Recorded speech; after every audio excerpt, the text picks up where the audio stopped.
हम स्टार्ट करने जा रहे हैं अपना फोर्थ पार्ट। ठीक है, वेरी इंपॉर्टेंट क्वेश्चन।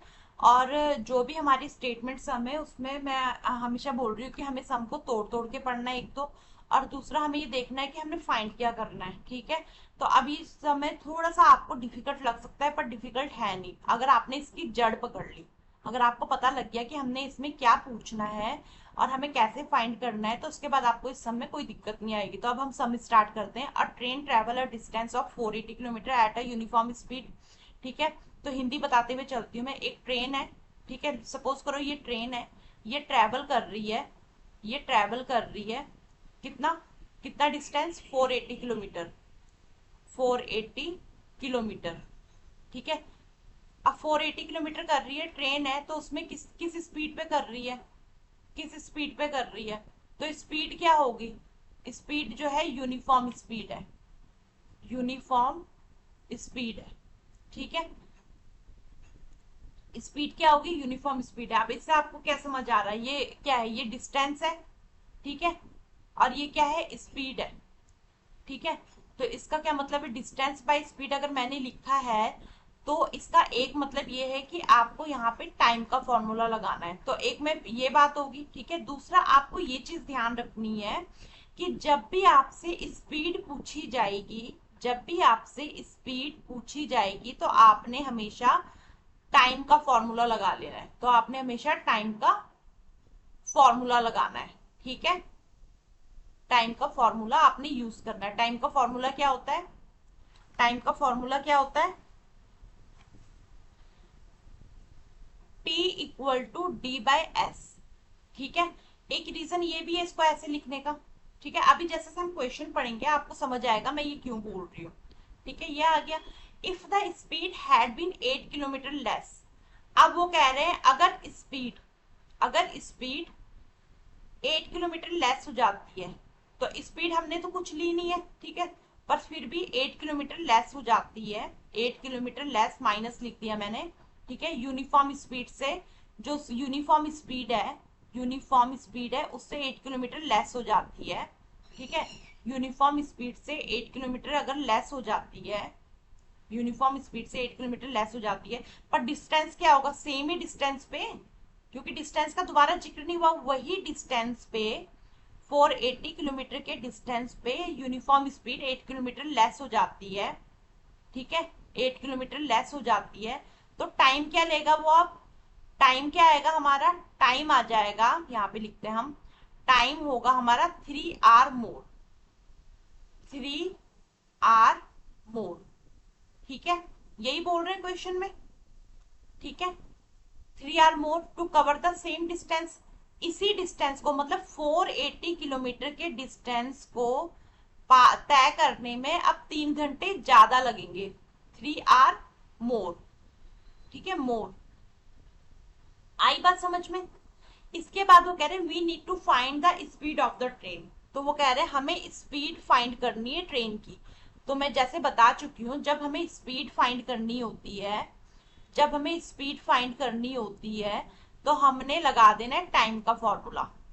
तो टाइम का फॉर्मूला क्या होता है, डिस्टेंस, डिस्टेंस बाय स्पीड।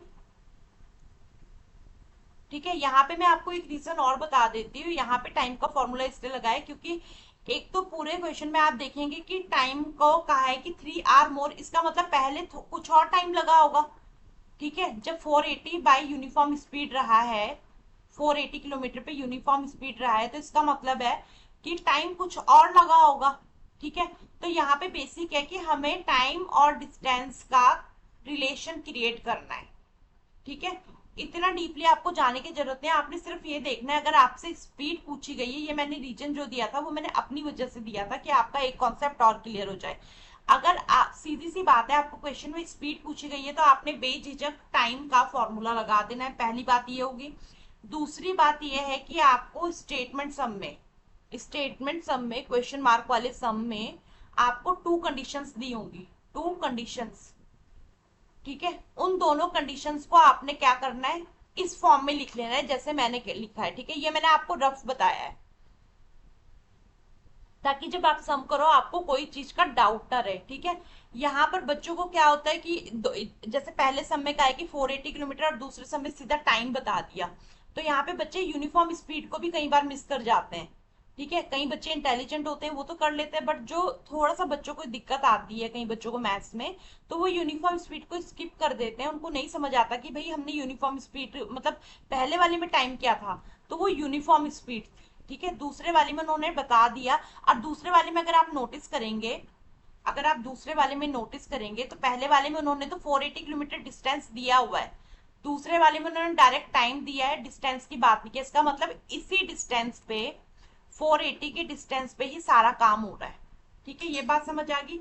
अब हम सम स्टार्ट करते हैं। अब हमें पता लग गया इसके पॉइंट्स, की पॉइंट हमें पता लग गए कि डिस्टेंस 480 किलोमीटर रहेगा, उसी पे यूनिफॉर्म स्पीड में चला वो पहले, फिर उसी डिस्टेंस को 8 किलोमीटर लेस किया गया, तो वो 3 घंटे ज्यादा का टाइम लिया। ठीक है, अब हमें इसमें स्पीड फाइंड करनी, तो हमारे पास दो कंडीशन आ गई। तो मतलब जब दो कंडीशंस आई हैं तो उसका क्या मतलब हुआ, अब हमारे पास टाइम का फॉर्मूला क्या है। सबसे पहले मैं ये चीज आपकी और क्लियर कर देती हूँ। टाइम का फॉर्मूला अपने पास d/s था। ठीक है, कंडीशन अपने पास दो है, तो मतलब -d/s इक्वल टू टाइम। ठीक है, अब यहाँ पर हम थोड़ा सा पॉज देते हैं। ठीक है, अब यहाँ पर हम थोड़ा सा पॉज देते हैं।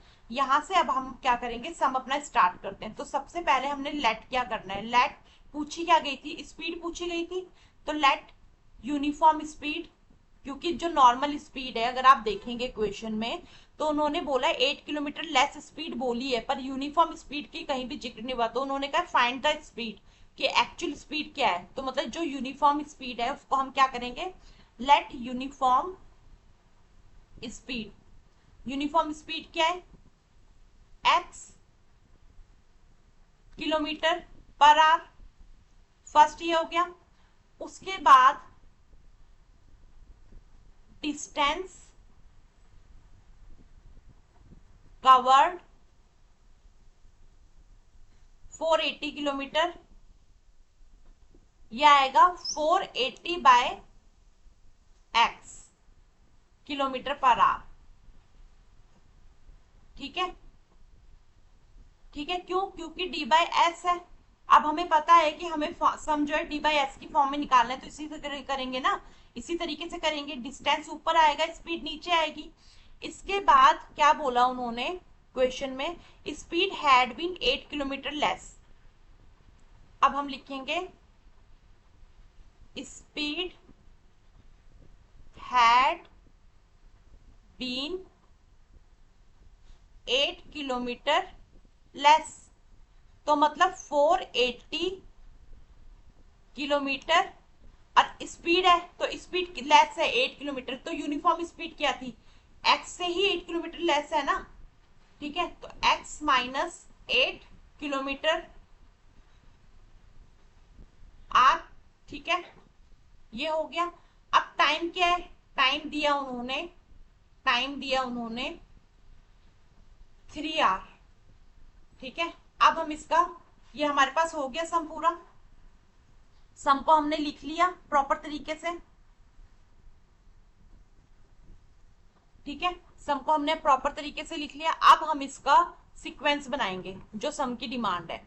तो क्या बताया था मैंने ऊपर आपको, टाइम के लिए कैसे लिखना है, टाइम का फॉर्मूला होता है d/s, पर यहाँ पे दो कंडीशन है, तो दो कंडीशन में क्या आएगा, d/s minus d/s equal to time.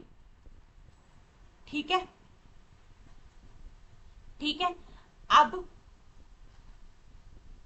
अब बात आती है कि हमने सम को लिखना कैसे है। ठीक है, तो आप लिखेंगे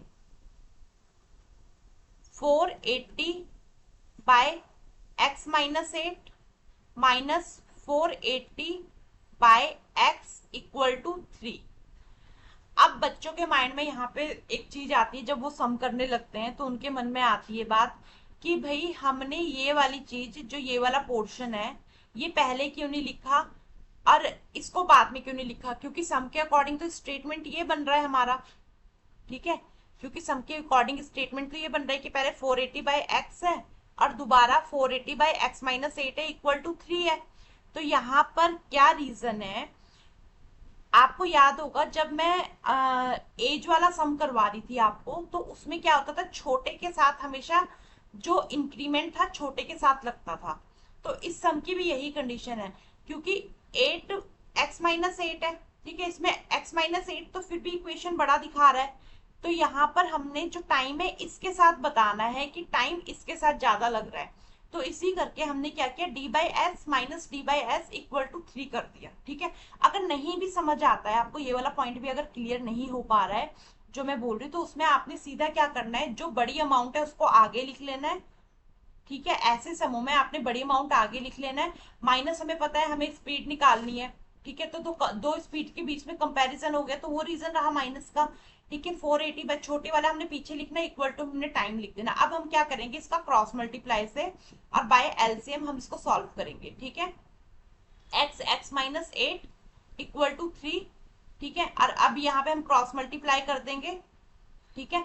480x minus 480x minus minus plus 3840, ठीक है। क्योंकि 480 को अगर आप 8 से मल्टीप्लाई करेंगे तो 3840 ही बनेगा, ठीक है। अब क्या करेंगे, इस वाले को हम उधर शिफ्ट कर देंगे, इसको पहले सॉल्यूट कर लेते हैं, इसको पहले सॉल्यूट कर लेते हैं, ठीक है। तो अब क्या होगा, 480x माइनस 480x प्लस 3840, ठीक है।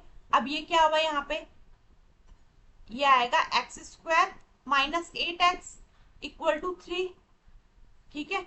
अब इसके बाद यहाँ पे क्या आया, 480x माइनस 480x प्लस 3840, और ये क्या हुआ 3x स्क्वायर माइनस 24x, ठीक है। अब इसके बाद हमने क्या करना है, इक्वेशन को सॉल्यूट कर लेनी है। पहले हम क्या करेंगे, ये 480 प्लस का, ये माइनस का, इसको कट कर लिया, ठीक है। अब हमने क्या किया, 3x square minus 24x minus 3840, ठीक है, शिफ्ट हो गया ना, 3840 इक्वल टू 0, ठीक है। अब हमने क्या करना है, कॉमन ले लेना है 3 को। अगर एक चीज आपने याद रखनी है, समों में अगर हम कॉमन ले सकते हैं, ये आपका रिमाइंडर पॉइंट है, अगर हम सम्स में कॉमन ले सकते हैं तो हमें कॉमन लेना है, ठीक है। X square minus 8x minus 1 3 2 6 7 8 3 8 24 3 8 24 0 equal to 0। तो हमारे पास इक्वेशन क्या बनी, क्वाड्रेटिक इक्वेशन क्या बनी, x square minus 8x minus 1280, ठीक है, इक्वल टू 0। अब अगर हमें we need to find the speed of the train, ठीक है। अब स्पीड ऑफ द ट्रेन, अब हमारे पास क्वाड्रेटिक इक्वेशन बन चुकी है, तो इसका मतलब हमारी स्पीड ऑफ द ट्रेन भी आ जाएगी, निकल सकती है, ठीक है। तो ये सेटिस्फाई कर रहा है सम को। सो यहाँ पे हम लिख सकते हैं, so quadratic equation satisfying the sum, satisfy quadratic equation satisfy the statement, ठीक है, स्टेटमेंट। तो यहाँ पर ये हमारा सम डन होता है। अगर मेरे को एक बार दोबारा रिवीजन देनी है तो मैं दोबारा रिवीजन दे देती हूँ सम की। तो सम की डिमांड में वो उन्होंने क्या पूछा, उन्होंने कहा कि डिस्टेंस है, एक डिस्टेंस है 480 किलोमीटर का यूनिफॉर्म स्पीड पे। दूसरी लाइन में उन्होंने बोला कि the speed had been 8 kilometre hour less then it would have take a 3 hour, तो वो 3 घंटे ज्यादा लेगी, ठीक है। जब भी स्पीड पूछी जाएगी, मैंने बता दिया कि हमने टाइम का फॉर्मूला लगाना है जो होता है डी बाई एस। पहले हमें यूनिफॉर्म स्पीड की बात करी तो हमने 480 बाई एक्स कर दिया, ठीक है, यहाँ पर। उसके बाद दोबारा पूछा गया तो 480 बाई एक्स माइनस 8 कर दिया। अब जब हमने इक्वेशन बनानी है तो इक्वेशन बनाते टाइम हमने 480 बाई एक्स माइनस 8 को इसलिए आगे रखा क्योंकि वो बड़ा है, ठीक है, अमाउंट बड़ा है। पहला रीजन ये है, और दूसरा रीजन आप ये ले सकते हैं कि टाइम उन्होंने टोटल बोला है कि 3 आवर मोर है, तो दोनों को इक्वेट करके हमने 3 आवर कर दिया है, ठीक है। तो इसलिए अगर ये पॉइंट नहीं समझ आता तो आपने ऐसा करना है कि जो x-8 है, ये इक्वेशन हमें बड़ा दिख रहा है तो हमने इसे आगे रख दिया और दूसरी इक्वेशन को पीछे रख दिया, उसके बाद क्रॉस मल्टीप्लाई और by the help of LCM अगर क्वाड्रेटिक इक्वेशन सेटिस्फाई कर रहा है, ठीक है, तो इसका मतलब हमारी स्पीड निकल जाएगी, यहाँ पे हमारा सम डन होता है। Thank you.